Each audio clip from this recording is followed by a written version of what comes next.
Assalamualaikum warahmatullahi wabarakatuh. Perkenalkan, nama saya Muhammad Falkarismi dengan NIM 904104082 dari kelas akuntansi A.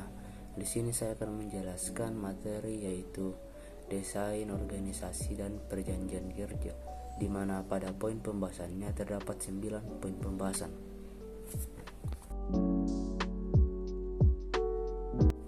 Baik, pada poin pembahasan pertama yaitu 6 kunci desain organisasi.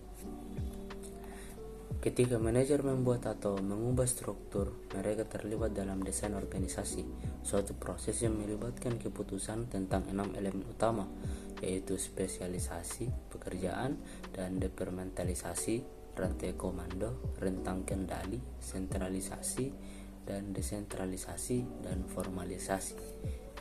Yang pertama adalah spesialisasi pekerjaan. Spesialisasi pekerjaan yaitu membagi aktivitas kerja menjadi tugas-tugas pekerjaan yang terpisah. Karyawan secara individu mengkhususkan diri dalam mengerjakan sebagian dari suatu aktivitas daripada keseluruhan aktivitas untuk meningkatkan hasil kerja. Ini juga dikenal sebagai pembagian kerja, sebuah konsep yang kami perkenalkan dalam modul sejarah manajemen. Yang kedua adalah departementalisasi, yaitu merupakan dasar pengelompokan pekerjaan. Ada 5 bentuk umum departementalisasi yang digunakan. Meskipun suatu organisasi dapat mengemban klasifikasi uniknya sendiri, yaitu yang pertama adalah departementalisasi fungsional, yaitu mengelompokkan pekerjaan berdasarkan fungsi. Yang kedua adalah departementalisasi geografis, yaitu kelompok pekerja berdasarkan wilayah geografis. Yang ketiga, departementalisasi produk, yaitu mengelompokkan pekerjaan berdasarkan lini produk. Yang keempat, departementalisasi proses, mengelompokkan pekerjaan berdasarkan aliran produk dan pelanggan. Yang kelima, departementalisasi pelanggan, kelompok pekerjaan berdasarkan pelanggan spesifik dan unik yang memiliki. Yang ketiga adalah rantai komando. Rantai komando merupakan garis wewenang yang membentang dari tingkat organisasi atas ke tingkat yang lebih rendah, yang menjelaskan siapa yang melapor kepada siapa. Menurut teori penerimaan teori otoritas, mengatakan bahwa kewenangan dating dari kemauan bawahan untuk menerimanya. Yang keempat adalah rentang kendali. Rentang kendali merupakan jumlah karyawan yang dapat dikelola oleh seorang manajer secara efisien dan efektif. Banyak faktor yang memengaruhi rentang kendali ini, meliputi keterampilan dan kemampuan manajer dan karyawan, dan karakteristik pekerjaan yang sedang dilakukan. Yang kelima adalah sentralisasi dan desentralisasi. Sentralisasi adalah tingkat pengambilan keputusan yang dilakukan di tingkat atas organisasi. Jika manajer puncak membuat keputusan penting dengan sedikit masukan dari bawahan, maka organisasi tersebut lebih tersentralisasi. Sedangkan semakin banyak karyawan tingkat bawah memberikan masukan atau benar-benar membuat keputusan, semakin desentralisasi yang ada. Yang keenam adalah formalisasi. Formalisasi ini mengacu pada seberapa terstandarisasinya pekerjaan suatu organisasi dan sejauh mana perilaku karyawan dipandu oleh aturan dan prosedur. Dalam organisasi yang sangat formal, terdapat deskripsi pekerjaan yang lebih jelas, berbagai aturan organisasi dan prosedur yang ditetapkan dengan jelas yang mencakup proses kerja.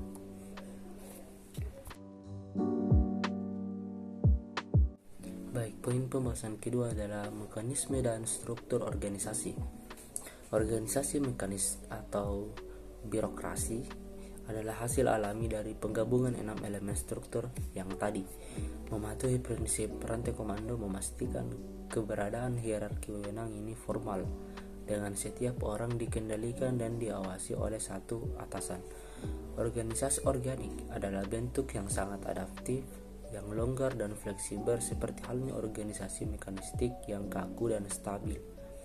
Alih-alih memiliki pekerjaan dan peraturan yang terstandarisasi, Struktur organisasi organik yang longgar memungkinkannya untuk berubah dengan cepat sesuai kebutuhan. Terdapat juga ada mekanistik dan organik, seperti yang tadi, di mana mekanistik adalah spesialisasi yang tinggi, departementalisasi yang kaku, rantai komando yang jelas, rentang kendali yang sempit, sentralisasi, serta formalisasi tinggi. Sedangkan pada organik, yaitu tim lintas fungsi, tim lintas hierarki, aliran informasi yang bebas, rentang kendali yang luas, desentralisasi, dan terakhir formalisasi yang rendah.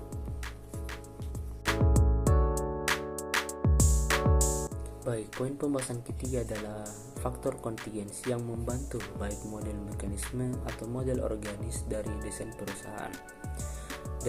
Dari para manajer puncak biasanya banyak berpikir untuk merancang struktur organisasi yang tepat. Struktur yang tepat itu bergantung pada 4 variabel kontingensi berubah. Yang pertama adalah strategi dan struktur, yaitu struktur organisasi harus memfasilitasi pencapaian tujuan, karena tujuan merupakan bagian penting dari strategi organisasi. Hal itulah yang menyebabkan mereka saling berkaitan.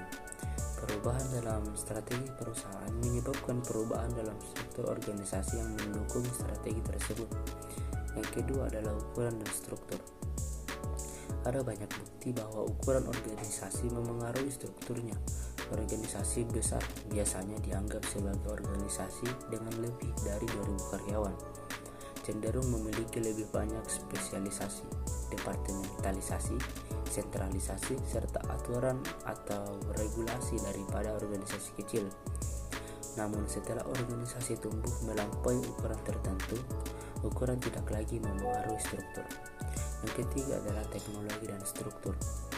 Setiap organisasi menggunakan beberapa bentuk teknologi untuk mengubah masukan menjadi keluaran.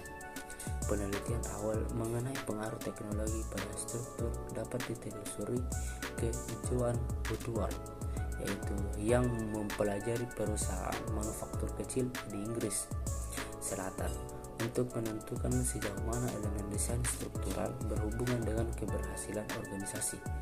Terakhir yaitu 4, ketidakpastian lingkungan dan struktur. Beberapa organisasi menghadapi lingkungan yang stabil dan sederhana dengan sedikit ketidakpastian. Yang lain menghadapi lingkungan yang dinamis dan kompleks dengan banyak ketidakpastian. Manajer mencoba meminimalkan ketidakpastian lingkungan dengan menyesuaikan struktur organisasi. Poin pembahasan keempat adalah desain tradisional perusahaan. Saat merancang suatu struktur, manajer dapat memilih salah satu desain organisasi tradisional. Struktur-struktur ini cenderung lebih mekanistik. Jadi ringkasan kekuatan dan kelemahan ini ada pada masing-masingnya. Yang pertama adalah struktur sederhana, yaitu sebagian besar perusahaan dimulai sebagai usaha kewirausahaan dengan menggunakan struktur yang sederhana, yang merupakan desain organisasi dengan departementalisasi yang rendah, rentang kendali yang luas, wewenang terpusat pada satu orang, dan sedikit formalisasi. Yang kedua adalah struktur fungsional. Struktur fungsional adalah desain organisasi yang mengelompokkan spesialisasi pekerjaan yang serupa atau terikat. Yang ketiga adalah struktur divisi. Struktur divisi adalah struktur organisasi yang terdiri dari unit bisnis atau divisi yang terpisah. Baik, poin pembahasan kelima yaitu desain kontemporer perusahaan. Banyak manajer menemukan bahwa desain tradisional yang tadi seringkali tidak sesuai untuk lingkungan yang semakin dinamis dan kompleks saat ini. Sebaliknya, organisasi harus ramping, fleksibel, dan inovatif. Artinya organisasi harus lebih organik. Jadi pada desain kontemporer ini mencakup struktur tim, struktur matriks dan proyek, organisasi tanpa batas, dan organisasi pembelajaran. Yang pertama adalah struktur tim. Struktur tim adalah suatu bentuk organisasi yang seluruh organisasinya terdiri dari tim kerja yang mengerjakan pekerjaan organisasi. Dalam struktur ini, pemberdayaan karyawan sangat penting karena tidak ada garis wewenang manajerial yang mengalir dari atas ke bawah. Yang kedua adalah struktur proyek matriks. Struktur matriks menugaskan spesialis dan dari departemen fungsional yang berbeda untuk mengerjakan proyek yang dipimpin oleh seorang manajer proyek. Salah satu aspek unik dari desain ini adalah menciptakan rantai komando ganda karena karyawan dalam organisasi matriks memiliki dua manajer, yaitu manajer area fungsional dan manajer produk. Yang ketiga adalah struktur tanpa batas. Pengaturan struktural untuk menyelesaikan pekerjaan yang telah dikembangkan di sekitar penumbuk masif adalah contoh desain organisasi kontemporer lain yang disebut organisasi tanpa batas, yang merupakan organisasi yang desainnya tidak ditentukan oleh batasan horizontal, vertikal, atau eksternal yang diberlakukan oleh struktur yang telah ditentukan sebelumnya. Yang keempat adalah struktur pembelajaran. Struktur pembelajaran merupakan suatu organisasi yang telah mengembangkan kapasitas untuk terus belajar, beradaptasi, dan berubah. Dalam organisasi pembelajaran, karyawan terus-menerus memperoleh dari berbagai pengetahuan baru, serta menerapkan pengetahuan tersebut dalam membuat keputusan atau melakukan pekerjaan mereka.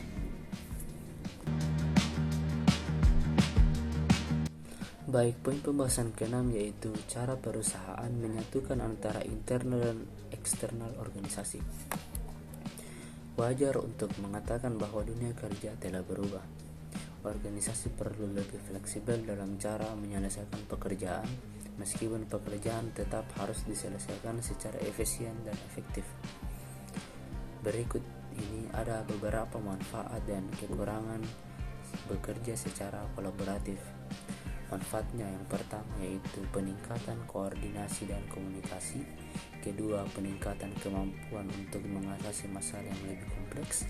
Ketiga adalah berbagi informasi dan praktik terbaik. Kekurangannya yang pertama adalah potensi konflik interpersonal.